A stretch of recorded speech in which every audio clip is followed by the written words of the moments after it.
আসসালামু আলাইকুম। সম্মানিত সুধীমণ্ডলী, আমরা ইতিপূর্বে মুসলমানদের প্রথম হিজরত, নবুয়তের পঞ্চম বছরের আবিসিনিয়া হিজরত এবং সেখান থেকে তাদের প্রত্যাবর্তন এর সংক্ষিপ্ত ইতিহাস আমি বলেছিলাম। তো এর মধ্যে একটা খণ্ড বিষয় থেকে গেছে, সেটা আজকে বলবো।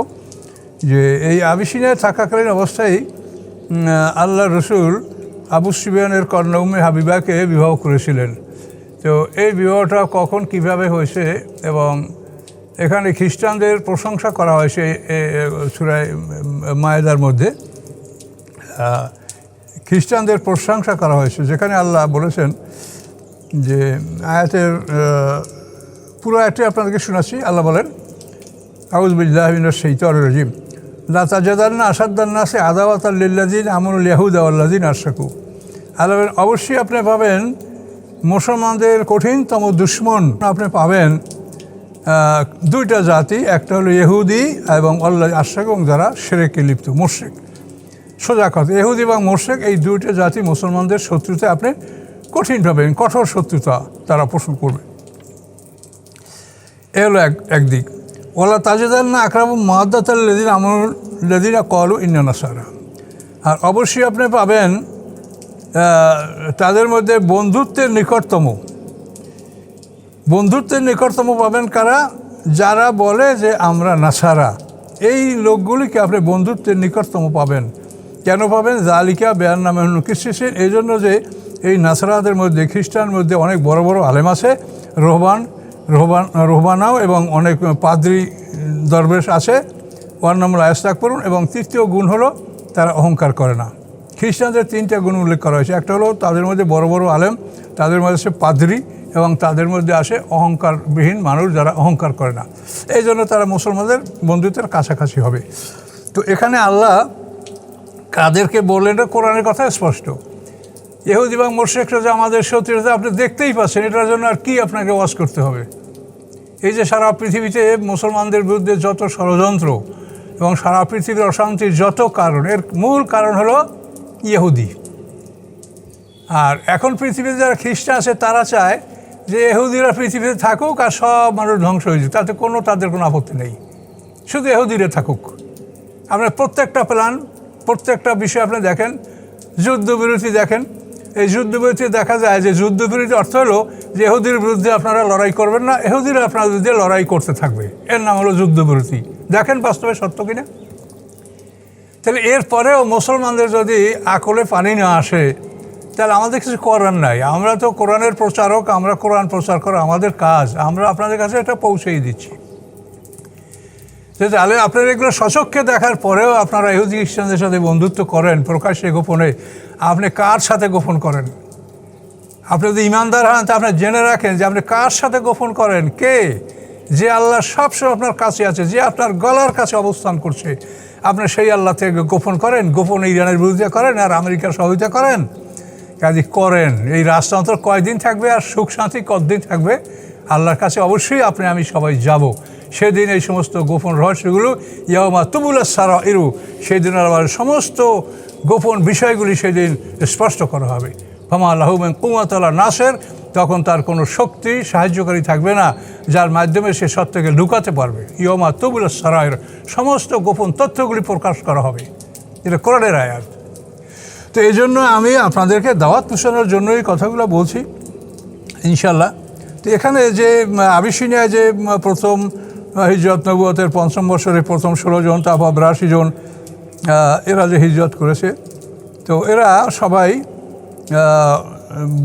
বদরের যুদ্ধ পার হয়ে গেছে, এরপরে উহুদের যুদ্ধ, এরপরে খন্দকের যুদ্ধ, এরপরে খায়বারের যুদ্ধের সময় এরা মদিনায় প্রত্যাবর্তন করেছেন। জাফর ইবনে আবি তালিব আল্লাহ রসুলের সাথে খায়বারের যুদ্ধে খায়বার অঞ্চলে তার সাথে দেখা করেন। যে আবু সুফিয়ানের কন্যা উম্মে হাবিবার সাথে আল্লাহ রসুলের বিবাহ, এই বিষয়টা ঘটেছে এই আবিসিনিয়ায়। আবু সুফিয়ানের কন্যা উম্মে হাবিবা, উনি ওনার স্বামী সহ উনি এই আবিসিনিয়ায় হিজরত করেছিলেন। প্রথম পর্বে রাসূলের জামাই ওসমান গনি, তারপর রাসূল সাল্লাল্লাহু আলাইহি ওয়াসাল্লামের কন্যা এবং অন্যান্য যারা ছিলেন, কিন্তু এই দ্বিতীয় পর্বে মানে ওই বছরেই দ্বিতীয় পর্বে যে হয়তো একসাথে বা 2-3টে পর্বে হয়তো তারা 82 জন হিজরত করেছে, এর মধ্যে আবু সুফিয়ানের কন্যা উম্মে হাবিবা ছিলেন, তার স্বামীও ছিলেন। তো ঘটনা এরকম ঘটেছে, তারা আবিসিনিয়ায় থাকার পরে এই উম্মে হাবিবার স্বামী সে খ্রিস্টান ধর্ম গ্রহণ করে, যেহেতু ওই দেশটা হলো খ্রিস্টানদের দেশ, ওরা তো মুসলমানদের দেশ না। তো ওনার স্বামী খ্রিস্টান ধর্ম গ্রহণ করেন, কিছুকাল পরে আবার স্বামী ওখানে মারা যান। এই মৃত্যুর খবর আল্লাহ রসুলের কাছে পৌঁছেছে যে উম্মে হাবিবার স্বামী এখানে এভাবে মারা গেছে। এভাবেই তিনি ছিলেন। এরপরে আল্লাহ রসুল হুদায়বিয়া সন্ধির পরে বিভিন্ন দেশে দাওয়াতি কার্যক্রম আল্লাহ রসুল ব্যাপকভাবে পরিচালনা করেছেন। তো এই সময়ে আমর ইবনে উমাইয়া জমিরি নামক সাহাবী, এই বিখ্যাত সাহাবী, বীরে মাউনার ধ্বংসস্তূপ থেকে যে 70 জন সাহাবী ধ্বংস হয়েছেন, ওর মধ্যে যিনি একাই বেঁচে গেছিলেন সে হচ্ছেন আমর ইবনে উমাইয়া জমিরি। তো ওনার মাধ্যমে আল্লাহ রসুল 2টা চিঠি দিয়েছেন। একটা হলো আল্লাহ রসুল উম্মে হাবিবাকে বিবাহের প্রস্তাব নিয়ে, আর একটা হলো নাজ্জাশীকে ইসলামের দাওয়াত দিয়া। তো এই বিবাহের প্রস্তাবটা এটা আমি আপনার কাছে এখন পেশ করছি যে এটা 6ষ্ঠ হিজরির প্রথম দিকে, মানে হুদায়বিয়া সন্ধির পরে আল্লাহ রসুল চিঠি আমর ইবনে উমাইয়ার মাধ্যমে আবিসিনিয়ার বাদশা আসামা নাজ্জাশীকে পৌঁছালেন এবং সেই চিঠি তিনি তাকে বললেন যে আপনার দায়িত্বে আপনি উম্মে হাবিবার সাথে আমার বিবাহ সম্পন্ন করার ব্যবস্থা করেন। তো আল্লাহ রসুল আসামা নাজ্জাশীকে এই চিঠি লিখলেন। আমর ইবনে উমাইয়া জমিরি এই চিঠিটা তার কাছে পৌঁছানোর পরে তিনি উম্মে হাবিবাকে এই খবর জানালেন। উম্মে হাবিবা এই খবর শুনে খুবই আনন্দিত হলেন। এরপর খালেদ ইবনে সাঈদকে দায়িত্ব দেওয়া হলো এই বিবাহের আঞ্জাম দেওয়ার জন্য। আসামা নাজ্জাশী এই বিবাহটা কীভাবে সম্পন্ন করবেন এজন্য তিনি তার এক দাসীর নাম ছিল আবরাহা, এই দাসীকে উম্মে হাবিবার কাছে পাঠালেন এবং খালেদ ইবনে সাঈদ এবং তার অন্যান্য যারা সাথীরা ছিল তাদের মাধ্যমে এটা সিদ্ধান্ত হলো যে 400 স্বর্ণমুদ্রা মোহর ধার্য হবে এবং এর মাধ্যমে এই বিবাহ সম্পন্ন হবে। তো আল্লাহ রসুল আসামা নাজ্জাশীকে তার নিজের পক্ষ থেকে কবুলের পক্ষ, মানে এটা রাসূলের পক্ষ থেকে প্রস্তাব করা হয়েছে। এখন তাদের উভয় সম্মতিক্রমে যেটা বিবাহটা সম্পন্ন হবে এটা নাজ্জাশীকেই আল্লাহ রসুল সম্পন্ন করতে বলেছেন। তো নাজ্জাশী নিজে এই যে 400 স্বর্ণমুদ্রা মোহর ধার্য করা হয়েছে এই টাকাটা সব নিজে পরিশোধ করে দিলেন এবং তার দাসী আবরাহার মাধ্যমে এই মোহরের টাকাটা 400 স্বর্ণমুদ্রা পাঠিয়ে দিলেন এবং তাকে এবং তার স্ত্রীকে বললেন যে তোমাদের কাছে যে সুগন্ধি আছে, বিভিন্ন মেশক জাফরান আছে, তোমরা এক অংশ তাকে পাঠিয়ে দাও, উম্মে হাবিবাকে দাও। তাও তারা দিলেন এবং আবরাহা এগুলি সব আবু সুফিয়ানের কন্যা উম্মে হাবিবাকে পাঠালেন। তো এরপরে উম্মে হাবিবা 50টি স্বর্ণমুদ্রা আবরাহাকে দান করলেন যে এটা আপনি গ্রহণ করেন। তা আবরাহা বললেন যে না, আমি বাদশার পোশাক এবং সুগন্ধি এই দায়িত্ব পালন করি, আমার রাজা মানা করছে আপনার থেকে কোনো হাদিয়া গ্রহণ করতে, আমাকে তিনি নিষেধ করেছেন, আমি এটা গ্রহণ করব না। তো এরপরে এই বিবাহ এভাবে ইনশাআল্লাহ আল্লাহর মর্জি এই বিবাহটা এভাবেই সম্পন্ন হলো। তো এরপরেও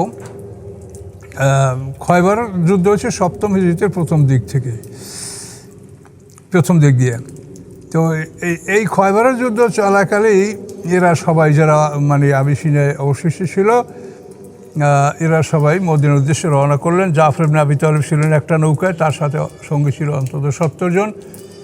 আর একটা নৌকা তার পিছনে ছিল, সেটায় আরোহী ছিল 60 জন।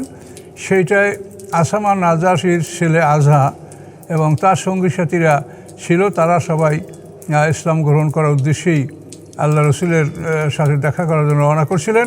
কিন্তু আল্লাহর মহিমা এই নৌকাটা ডুবে এরা 60 জন লোক সবই মারা গেছে। কিন্তু জাফর ইবনে আবি তালিবের নৌকাটা অক্ষত ছিল এবং তিনি ওই নৌকায় উম্মে হাবিবা তিনি ওই নৌকা ছিলেন এবং এরা নিরাপদে মদিনায় উপনীত হন। তো আবরাহা দাসী সে উম্মে হাবিবাকে বলেছিলেন যে আমি ইসলাম গ্রহণ করেছি, তো আমার সালাম আপনি আল্লাহ রসুলকে পৌঁছাবেন। তো উম্মে হাবিবা মদিনায় যে দেখেন যে আল্লাহ রসুল তিনি বাড়িতে নাই, তিনি খাইবারের যুদ্ধের অভিযানে গেছেন, তখন তিনি মদিনায় অবস্থান করলেন এবং আল্লাহ রসুল ফিরে আসার পরে তার গৃহে তিনি প্রবেশ করলেন।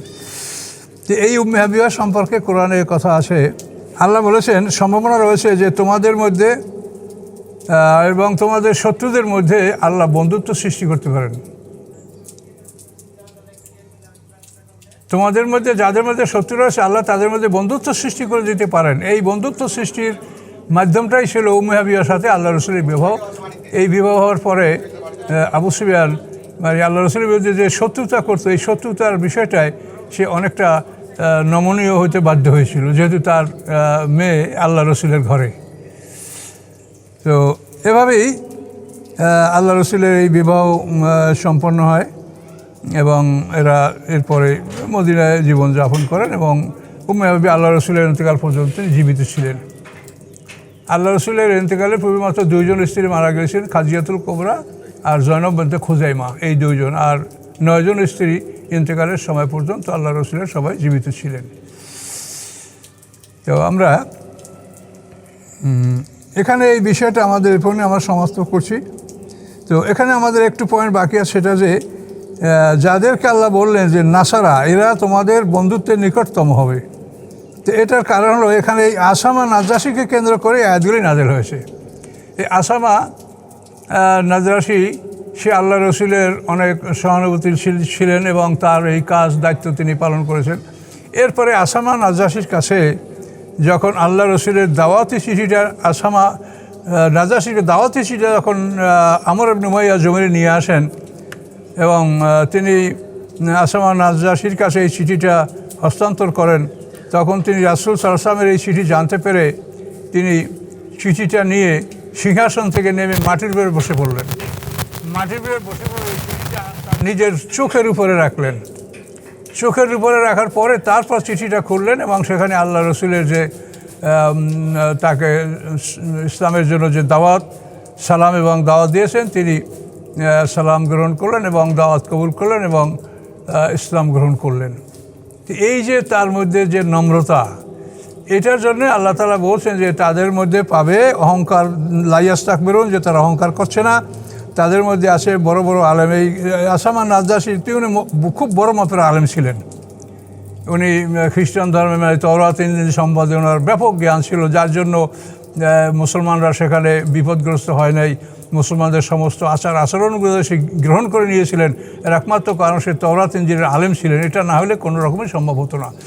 তো আল্লাহ এখন খ্রিস্টানদের যে বিষয়টা বললেন যে তাদেরকে তোমরা তোমাদের নিকটতম বন্ধু হিসেবে পাবে, তো এটা কারা, তাদের বর্ণনা হলো এই যে তাদের মধ্যে যারা বড় বড় আলেম, রোহবান এবং যারা অহংকার করে না।